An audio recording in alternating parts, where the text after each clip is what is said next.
Hi guys, welcome back to this course Oracle Integration Cloud. So in this video, we are going to look at the import bulk data into ERP via FPDI, how the data can be imported into the ERP, how to download FPDI template, what is the flow to import data, the bulk data into the ERP, what is the job property file format, which is a necessary file whenever you use this import bulk data, and then how to get job package name, and then parameters.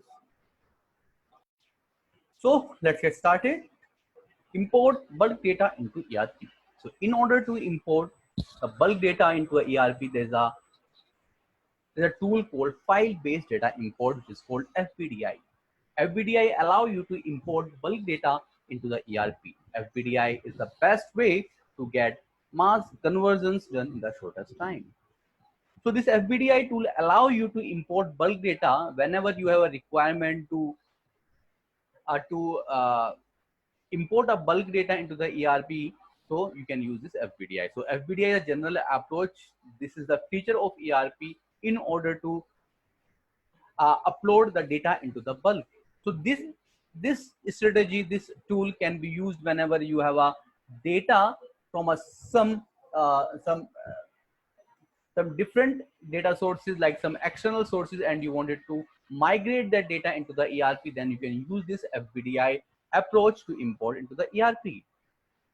Oracle provides a FPDI tool to import bulk data from external sources to the Oracle Fusion. For example, if you have taken a third-party application, right? And the third-party application has a lot of data which you need to import into your Oracle ERP instance. So what you can do, you can use the FPDI templates to take the data into that FPDI and upload into the ERP.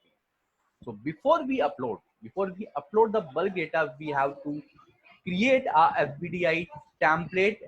The template is nothing; it is just a format where the data needs to be in the format you need to keep the data and then import. So this is a structured FPDI file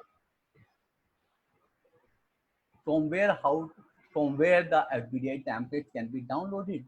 Each and every job, whether it's an import suppliers, import Oracle AR invoices, AP invoices, each and every job has a different FPDI template, and all these templates can be downloaded from the Oracle site.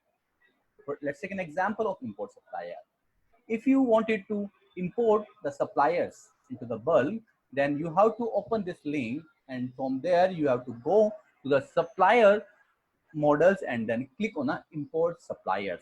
When you click on the import suppliers, it will take you to the another paragraph, or we can say uh, another page where you can see the XLSM template, and the name will be supplier import template.xlsm. If you click on this, it will download a Excel file. So this Excel file will have two sheets. So this template depends on job to job. If you are downloading the FPDI template for the import suppliers, it can have two sheets. If you are using for Oracle AR, Oracle AP, it can have a different sheet. So let's take an example of import supplier. If you download a template of import suppliers, then it will have a two sheets. One is called instruction and CSV generation. Each and every template will have this sheet for sure. This sheet is nothing, it is just having the instruction and a button generate CSV file. So whenever you click on this generate CSV file, it will generate a zip file, and which will have the FPDI format, which you need to create as part of the integration. Another file will be like the FPDI format. It shows the sample of supplier FPDI file, how your file will look like. Flow to import data. If you are planning to create an integration, the OIC integration, where you wanted to do a import, if you wanted to import a bulk data, what will be the flow?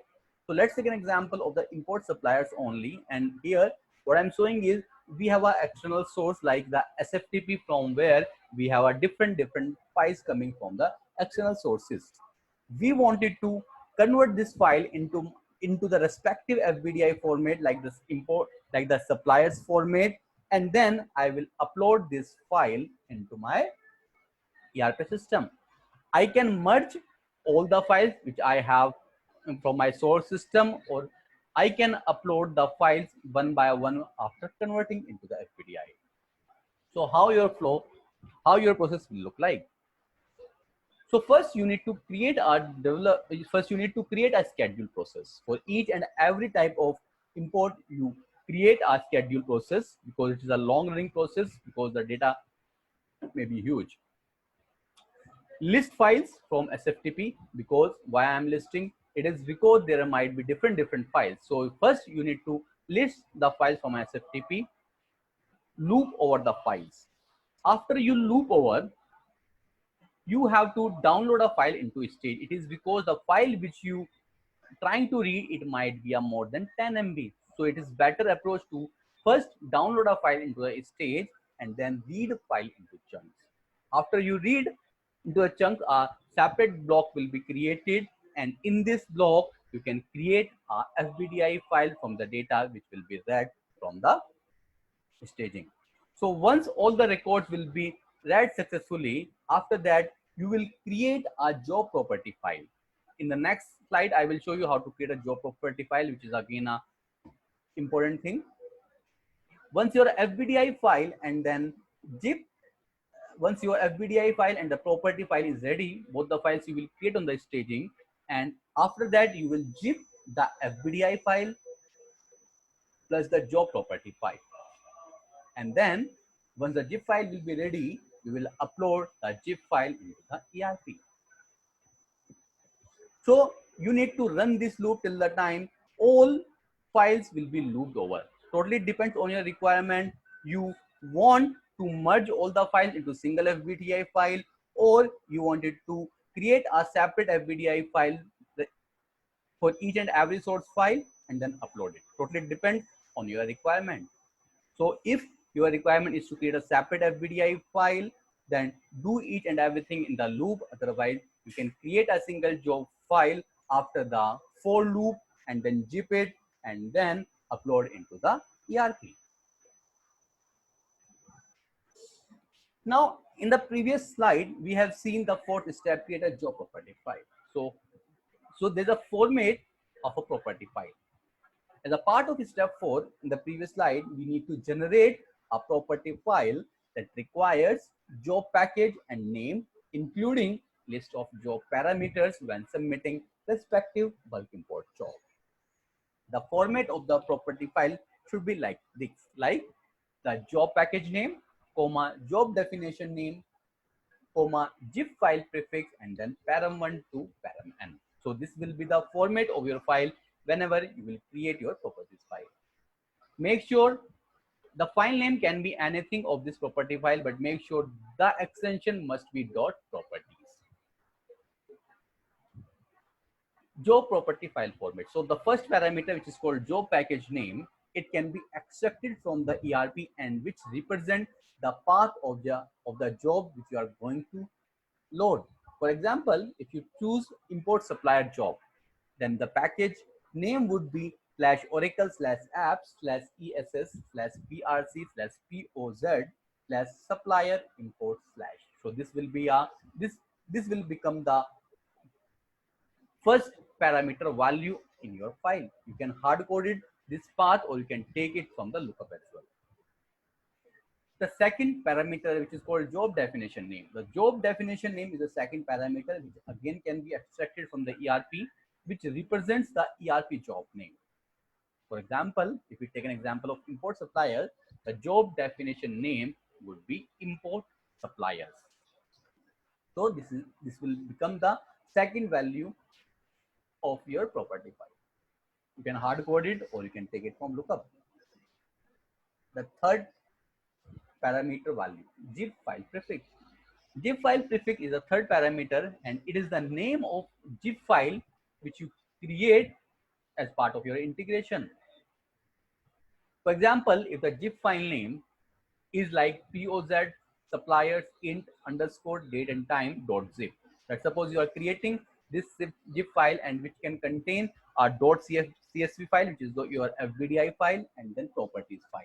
Then the value of the third parameter will be POZ suppliers int. So that will become the third value of your property file. Then param1 to param n. Next set of parameters are the job parameters of the object being imported. The parameter can be 1, 2, 3, and a long list. It depends on the job which you are trying to use. For import suppliers, there are total 5 parameters. So here you need to mention 5 parameters and the values of 5 parameters actually. Now, once you will extract all these things, you can create a properties file in your integration. Now I will let you know how to get the job package name, job definition name, and the parameter values. Get job package name and then parameter. First, second, and last parameters of the property file can be extracted from the ERP. Let's take an example of import suppliers job and see how to extract all these. So we have to follow these steps. Login into the ERP system, click on the name initials here and on the top right corner and click on this setup and maintenance. When you click on the setup and maintenance, another page will be opened from where that is your setup page, from where you need to click on this setup and click on this financials. When you click on the financials, here you will see a task button. Click on this task icon and from here click on this search. This is the first and then second step. So when you click on a search button, from here you need to search for manage enterprise, scheduler job definitions, and job sets for financial, supply chain management, and related application, and click on this. So in the search box, just simply enter percentage enterprise space scheduler percentage and then search. So all the search it will be searched based on this enterprise scheduler, and you need to scroll it down and you need to click on this manage enterprise scheduler job definition and job sets for financials, supply chain management, and related applications. After this, you will be landed onto this page. From there you need to search your import suppliers job. Under this display name, just search, enter the percentage import space supplier percentage, and from the search options, select the import suppliers. You need to just select this row. Once you select this row, you need to click on this edit. So we are just editing it. We are not adding anything. So our goal is to get the job package name, job package, and the name of the import supplier. So simply click this row and then click on this edit. Once you click on this edit, a dialog box will be opened which will show you the job package name and the parameter. The name.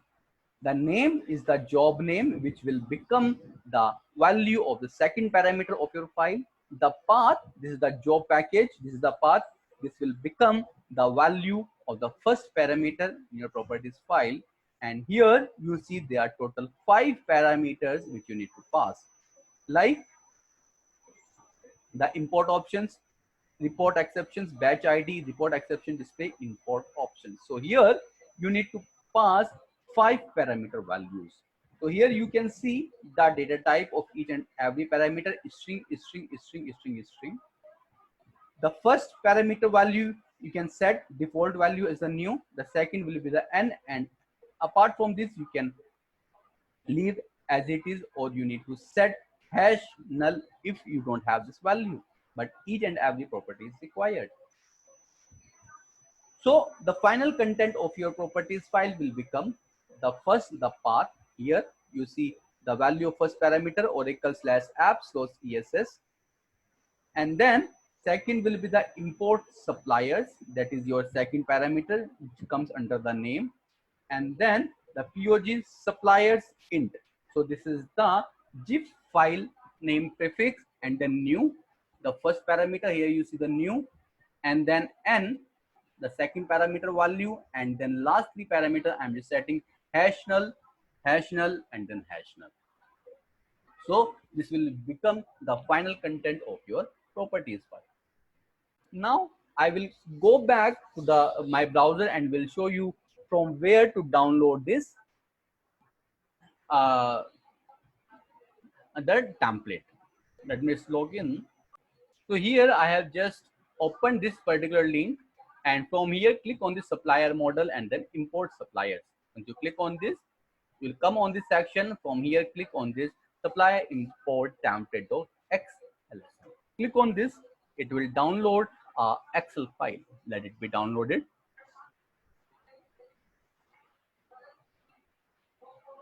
Okay, the file has been downloaded. Let me just open this file. So here you see this file, import suppliers file, have two sheets, instruction and CSV generation, and then POJ supplier. Just click on this enable editing. Okay, enable content. So this has a instructions how to prepare the data file and then generate CSV file, and then POJ suppliers int. So which will show you all the parameters,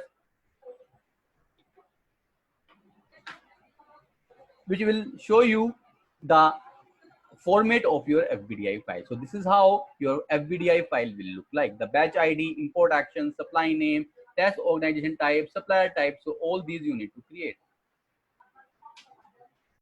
So now click on this instruction and CSV generation and click on generate CSV file. Once you click on this, it will start downloading a zip file. Here you see, and then click on a save button. So it will download a CSV file and the zip file along with the CSV file. Save. Now a file will be downloaded. Here you see the file has been downloaded, it has been opened. So this is how your FBDI file should look like. So this will not have the headers, but yes, it will have the values. So whenever you create a FBDI file into the integration, you don't need to put headers. So let me just go back to my desktop, and here you see the zip file. So this is the where it has gone. It is under the document. So here you see the zip file. If you extract it, this file, extract all, extract, let it be extracted. So here you see POG supplier int. So in this format, you need to create your file, the FBDI file. So here you see this is a long file where you need to create this zip file. So this is the CSV or this is the FBDI file which you need to create as part of your integration. So that's all for this video. In the next video, I will show you how to create an integration which will import the supplier. Thanks. Bye bye.